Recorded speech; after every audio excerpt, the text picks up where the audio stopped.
இப்போ ஒரு கான்செப்ட் சொல்கிறேன் பாரு கவனி. ஒரு கான்செப்ட் சொல்கிறேன். என்ன கான்செப்ட் சொல்கிறோம் அப்படின்னா, 2 பாயிண்ட் கொடுத்து 2 பாயிண்ட் ஒன்று ஏன்னு வேணால் வச்சுக்கோ, ஒன்று பின்னு வேணால் வச்சுக்கோ. கொஸ்டினில் நிறையா கேட்கலாம்டா. 1,3ன்னு வச்சுக்க, சரியா? 4,2ன்னு வச்சு 3ன்னு வேணால் வச்சுக்கோ. 4,3ன்னு வச்சுக்கோ. நான் ஒரு சில கேள்வி எழுதுனா வெவ்வேறு விதமாக தான் செய்ய முடியும். இப்போ இந்த கொஸ்டினை கொடுத்து find mid point of AB அப்படின்னு கேட்குறேன். ஃபைண்டு அப்படின்னா கண்டுபிடிக்க சொல்கிறேன். மிட் பாயிண்ட் ஆஃப் ஏபி அப்படின்னா ஏபியின் நடுப்புள்ளி காண்க.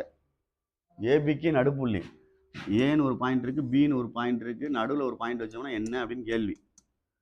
இந்த மாதிரி மிட் பாயிண்ட் சொல்லிட்டாலே 2ஐயும் கூட்டி 2ஆல் டிவைட் பண்ணணும்னு நான் வச்சுக்கிறேன். என்ன சார் 2ஐயும் கூட்டி 2ஆல் டிவைட் பண்ணணும் அப்படின்றது by 2, இதுதான் ஃபார்முலா. 2ஐயும் கூட்டி 2ஆல் டிவைட் பண்ணணும். x1 + x2 by 2, அவ்வளோதான்.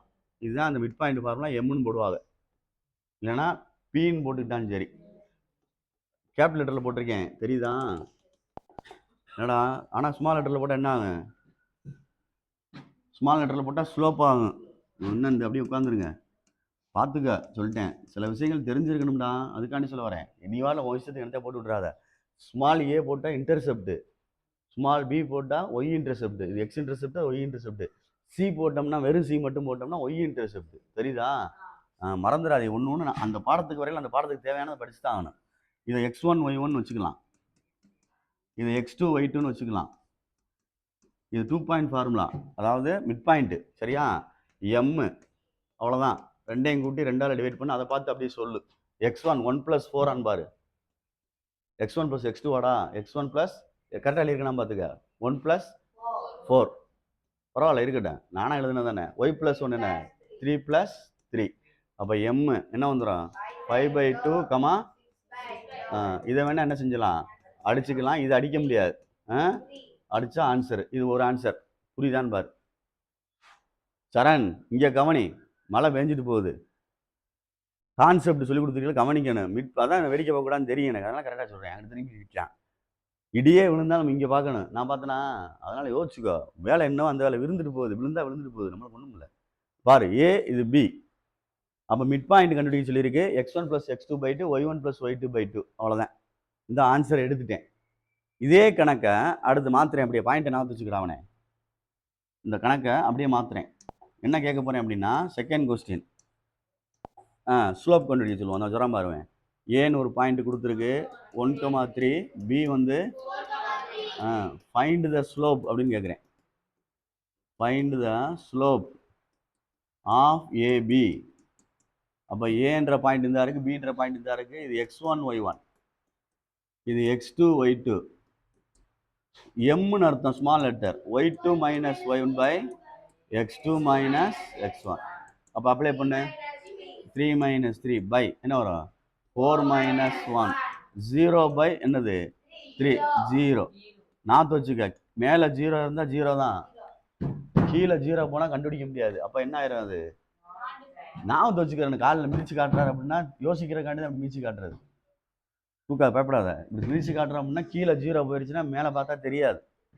தெரியாதுன்றது தான் இப்படி நாட் டிஃபைன் சொல்லுவாங்க. இதில் மேலே தானே 0 இருக்குது, அது தெரிஞ்சிரும்ல பார்த்தா. அது மாதிரி யோசிச்சுக்கோ, சரியா? மறந்துடாத. அதுக்காண்டி தான் அப்படி சொல்கிறோம். ரைட். இதுதான் ஸ்லோப் கண்டுபிடிக்கிற 2 பாயிண்ட்டுக்கு. தனித்தனி எக்ஸசைஸில் இருக்குது, அவ்வளோதான். டேய் கவனி. இதே 2 பாயிண்ட் கொடுத்து ஈக்குவேஷன் ஆஃப் ஸ்ட்ரைட் லைன் கேட்கலாம். இதே 2 பாயிண்ட் கொடுத்து ஈக்குவேஷன் ஆஃப் ஸ்ட்ரைட் லைன் கேட்கலாம். Find the equation of straight line. நேரு கோட்டின் சமன்பாடு. ஏ ஸ்ட்ரைட் லைனு 1,3, பி என்னடா 4,3. அவ்வளோதான். அப்போ equation of straight line 2 point ஃபார்முலான்னு அர்த்தம் அது. அப்போ ஒன்று ஏன்னு எடுக்கிறோம், டேய் ஒன்று பின்னு எடுக்கிறோம். இது x1 y1, இது x2 y2. சரியா தம்பி? 2 point ஃபார்முலானா y - y1 by y2 - y1 equal to x - x1 by x2 - x1. Apply பண்ணு. y - y1 3, y2 - y1 3, 3 equal to x minus x1 என்ன இருக்கு 1, x2 என்ன இருக்கு 4 மைனஸ் 1.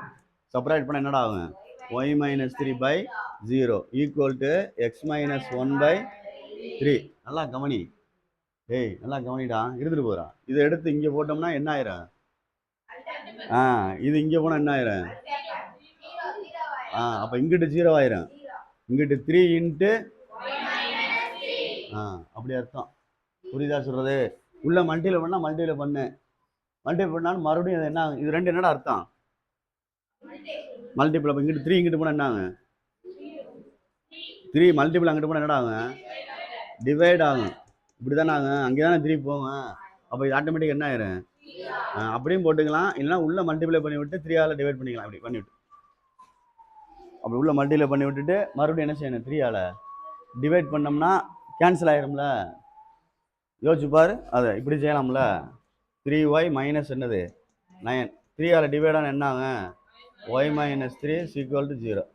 இப்படி செஞ்சாலும் ஒன்று தான், அப்படி செஞ்சாலும் ஒன்று தான், ஆன்சர் ஒன்றா தான், தப்பாலாம் வராது. புரியுதான் பார்த்துக்க. y மைனஸ் 3 ஈக்குவல் டு 0 அப்படின்னு சொல்லிட்டான். இதுதான் வந்து 2 பாயிண்ட் ஃபார்முலாக்குள்ள ஈக்குவேஷனுக்குள்ளது, ஈக்குவேஷன் ஆஃப் ஸ்ட்ரைட் லைன். அதாவது இவனே பேர் என்ன சேராம சொல்கிறத கவனிச்சுக்குங்க. எல்லாமே உன் புக்கில் இருக்குது. நான் சொன்ன 3 கணக்குமே உன் புக்கில் இருக்குது. ஃபஸ்ட்டு கணக்கு மிட் பாயிண்ட் மட்டும் இருக்காது, ஏன்னா 9th உள்ளது. ஆனால் இடையில தேவைப்படும் சில நேரங்களில். ஒரு இடத்துல தேவைப்பட்டுச்சு, இப்போ செஞ்ச கணக்குலையும் தேவைப்படும். ஒரு இடத்துல தேவைப்பட்டுன்னு சொன்னது வந்து நான் சின்ன கணக்கில் சொன்னேன். இப்போ ஒரு கணக்கில் தேவைப்பட்டுச்சுன்னா மீடியனில் தேவைப்பட்டுச்சு. மீடியனில் என்ன கண்டுபிடிச்சி? எம்முக்கு மிட். அப்போ தேவைப்படுதில்ல. அப்போ நீ யோசிக்கணும், யோசிச்சினா தான் செய்ய முடியும். 2 பாயிண்ட் கொடுத்து இவ்வளோ கேள்வி கேட்கலாம், 2 பாயிண்ட் கொடுத்து இத்தனை கேள்வி கேட்டிருக்கேன். இதே மாதிரி 3 பாயிண்ட் கொடுத்தும் கேட்கலாம். அப்போ கொடுத்து செய்ய சொன்னோம்னா செய்யணும். நீ எரிச்சப்படக்கூடாது. நான் செஞ்சல இப்போ அது மாதிரி செஞ்சு காட்டணும். அப்படி செஞ்சு காட்டுறவன் ஜெயிச்சிருவான். புக்கில் என்ன வேணாலும் இருக்கும்டா, அதை பற்றி ஒன்றும் செய்ய முடியாது. நம்ம இந்த கணக்கு தான் கேட்பான்னு கிடையாதுடா. கான்செப்ட் தெரியணும், அதை தான் திருப்பி ஒன்று சொல்லி எடுத்துக்கிட்டு இருக்கேன், வேற ஒன்றும் கிடையாது. இவங்க செய்கிறாங்க, மார்க் எடுத்தாங்க. காரணம் என்னென்னா, கணக்கை பார்த்தோன்னா ஒரு பொருளை பார்த்தோன்னே சொல்லிடுவாங்க, இது புத்தகம், அது நாய், இது பன்னி, எருமைன்னு சொல்லிடுவாங்க. அப்போ அடையாளம் தெரியணும். 2 பாயிண்ட் கொடுத்து என்ன கேட்குறான்னு தெரியணும். புத்தகம் சொன்னால் மொத்தம் புத்தகம் விளாடே 10th புக்கு எடுறா அப்படின்னு சொன்னால் 10th புக்கு எடுத்துட்டு வரணும். அது மாதிரி 2 பாயிண்ட் கொடுத்து என்ன சொல்கிறானோ அதை தான் செய்யணும். இவங்க 2 பாயிண்ட்டை பார்த்தோன்னே லவக்குன்னு என்னத்தையா செஞ்சு வச்சுருவாங்க. அவனுக்கு என்ன மைண்டுக்கு வருதோ.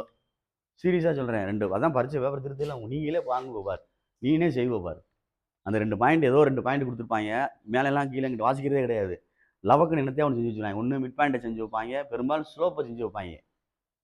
ஏன்னா அதுதான் easy. y2 minus y by x2 minus x அப்படி டாக்குமெண்ட் போட்டுவிட்ருவாங்க. அதில் பார்த்தா ஈக்குவேஷன் ஸ்ட்ரைட் லைன் கேட்டு வச்சுருப்பாங்க. அப்போ எப்படி மார்க் போடுவாங்க? அப்போ யோசிக்கணும்ல. அந்த 2 கொஸ்டின் கொடுத்துட்டு என்ன கேட்டிருக்கான்னு யோசிக்கணும். அதான் ஃபைண்டுன்னு அர்த்தம், காண்கன்னு அர்த்தம். அதே மாதிரி 3 பாயிண்ட் கொடுத்து என்ன கேள்வி கேட்டிருக்கான் அப்படின்னு பார்க்கணும். 3 பாயிண்ட் கொடுத்து கேள்வி கேட்குறான் அப்படின்னா, நான் செய்யலை, கான்செப்டை மட்டும் சொல்கிறேன். 3 பாயிண்ட் கொடுப்பாங்க. 3 பாயிண்ட், ஏன்னு ஒரு பாயிண்ட்டு, பின்னு ஒரு பாயிண்ட்டு, சின்னு ஒரு பாயிண்ட்டு, 3 பாயிண்ட்டு. குட்டி ஃபஸ்ட்டு ஒன்று ஏரியா ஆஃப் ட்ரையாங்கிள்னு கேட்கலாம். Area of triangle ABC. முக்கோணத்தின் பரப்பு காண்க. 1/2 x1 y1 செய்வியல்ல, அது. இதே கணக்கை பாயிண்ட்டை கொடுத்து கொலினியர்னு கேட்கலாம். கொலினியர். இதே ஆன்சர் என்ன ஆயிரும்? அவ்வளோதான். ஒரே கோட்டில் அமையும் ஒரு கோடமை அப்படின்னு சொல்கிறது. இதே கணக்கை கொடுத்து இப்போ செஞ்ச மீடியன், இப்போ செஞ்சீங்க மீடியன், இப்போ செஞ்சீங்க ஆல்டிடியூட், அவ்வளோதான். அப்போ நம்மளால் என்ன செய்வான்னு தெரியுமா? எனக்கு தெரிஞ்சு நான் பார்த்த வரைக்கும் 3 பாயிண்ட்டை கொடுத்தோன்னே 1/2 போட்டு செஞ்சு வச்சுருவாங்க. நான் உண்மையை சொல்லிட்டேன். ஏன்னா அதான் ஈஸி. 1/2 போட்டு x1 y1 x2 y2 x3 y3 லவக்குன்னு எழுதி கிராஸ் பண்ணிவிட்டு வீட்டுக்கு வந்துடும். நான் செஞ்சுட்டேன், அவன் அடிச்சுட்டேன்னு அடிச்சுனான்.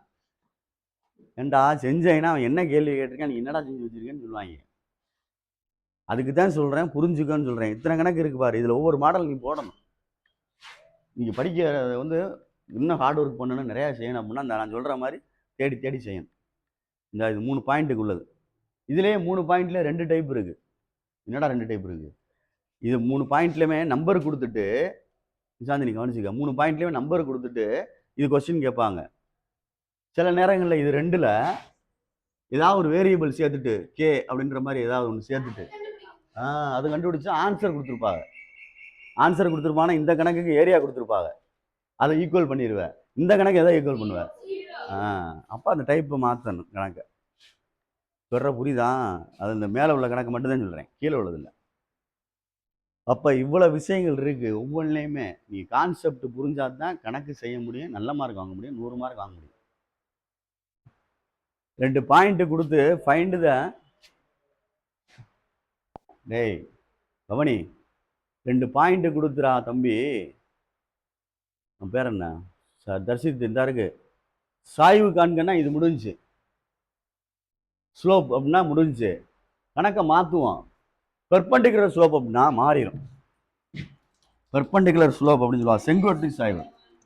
பெர்பெண்டிகுலர் ஸ்லோப் அப்படின்றது வந்து -1/- கீழே வரணும் 0. என்ன ஆகுது?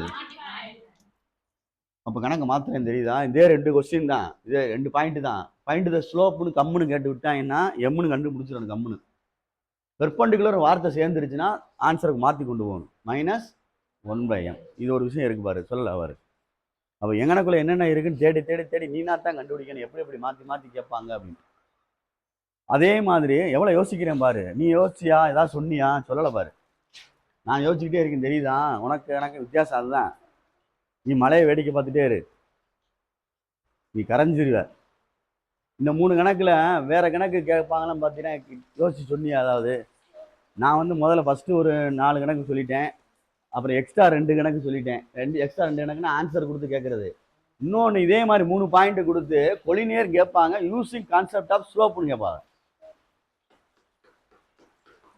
இந்த மாதிரி 3 பாயிண்ட் கொடுத்துட்டு கொலினியர் தான் கேட்பாங்க. அப்படின்னா இதில் வந்து சாதாரணமாக கேட்டால் 1/2 வச்சு செஞ்சிருவேன். யூசிங் கான்செப்ட் ஆஃப் ஸ்லோப்னா எப்படி செஞ்சேன்? ஏபிசினா ஏபிக்கு ஸ்லோப்பு, அடுத்து என்னது? அவனை 2 எப்படி இருக்கணும்? ஈக்குவலாக இருக்கணும். டேய் இந்த வந்து ஏரியா ஆஃப் ட்ரையாங்கிள்லாம் இது யூஸ் பண்ணுறத பார்த்துக்க. டேய் ஏரியா ஆஃப் ட்ரையாங்கிள் கொஸ்டின்னால இது ஏசி ஈக்குவல் டு 0ன்னு வந்துடும் ஏரியா. இதே கணக்கு டேய் அல்லது அப்படின்னா யூசிங் கான்செப்ட் ஆஃப் ஸ்லோப் அப்படின்னா, கான்செப்ட் ஆஃப் ஸ்லோப் அப்படின்னா ஸ்லோப் ஆஃப் ஏபி கண்டுபிடிக்கணும். ஸ்லோப் ஆஃப் ஏபி மெதுவா slope of BC, slope of BC 2 answer ஒன்றா இருந்தால் தான் கொலினியர்னு சொல்லுவாங்க. அப்போ பாரு எவ்வளோ விஷயங்கள் உள்ளே போக வேண்டியிருக்கு பாரு, எவ்வளோ விஷயங்கள் உள்ளே போக வேண்டியிருக்கு பாரு அப்படின்னு சொல்கிறேன். நீங்கள் அப்போ விட்டுட்டு அந்த இடத்த சொல்லல, சொல்லணும், தவக்கணும். சார் இதே மாதிரி 3 பாயிண்ட் கொடுத்து வேறு மாதிரி கேட்பாங்கல்ல சார் அப்படின்னு சொல்கிறாரு. அவன் தான் புத்திசாலி. நான் ஒன்றுனா யோசிக்கிறேன், வேறு எது இருக்குமா வேறு எது இருக்குமான்னு இருந்துட்டு உனக்கு சொல்லிகிட்டே இருக்கேன். ஏன் டக்குன்னு க்ளோஸ் பண்ண தெரியாமல் போவோம் அப்படின்னு சொல்ல தெரியாதா? இல்லை, ஒரு இதை சொல்லி முடிக்கையில் கரெக்டாக சொல்லி முடிப்போம் அப்படின்னு சொல்லிட்டு சரி இங்கிட்டு வா, அதை மட்டும் நான் சொன்னேன், புரியுதான்னு பார்த்துக்கோ. நான் சொல்கிறத புரிஞ்சுக்க. 2 பாயிண்ட் கொடுத்தா இது, 3 பாயிண்ட் கொடுத்தா இது, மறந்துடாத. இதோட கரெக்ட் பண்ணி வை, மழை நின்றுச்சுன்னா போவோம். சரி.